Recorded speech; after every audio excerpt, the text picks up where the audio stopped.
So one day, Srila Prabhupada gave a lecture in a garden.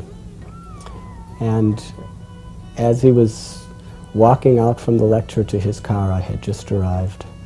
And there was crowds of people between his car and where he spoke.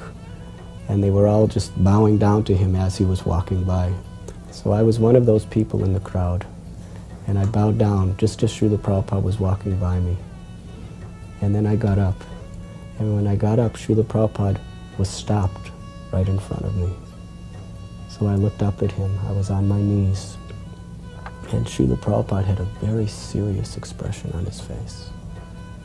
Very concerned. And he looked at me right in the eyes. And when he looked in my eyes, I could feel that he was looking right into my soul. I could actually feel my soul being touched by Srila Prabhupada's glance. I had never had a sensation like that in my entire life. And then Srila Prabhupada asked me, "How long have you been living in Vrindavan?"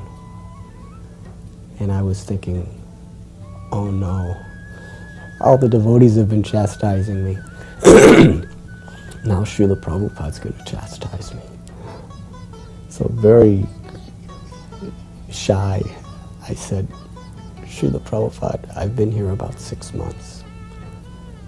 And Prabhupada just stood silently, just looking at me, penetrating me with his glance. It seemed like hours. Perhaps it was about 30 seconds. And then his face blossomed into the most beautiful, ecstatic smile. And he said to me, "Very nice. Vrindavan is the most wonderful place." And then he rubbed me on the head and he walked by. And I was thinking at that time that everyone was chastising me for being in Vrindavan. But Prabhupada knew just what I had to hear to become attached to him. At that time I knew I was wrong, and I was ready to go anywhere and do anything for him.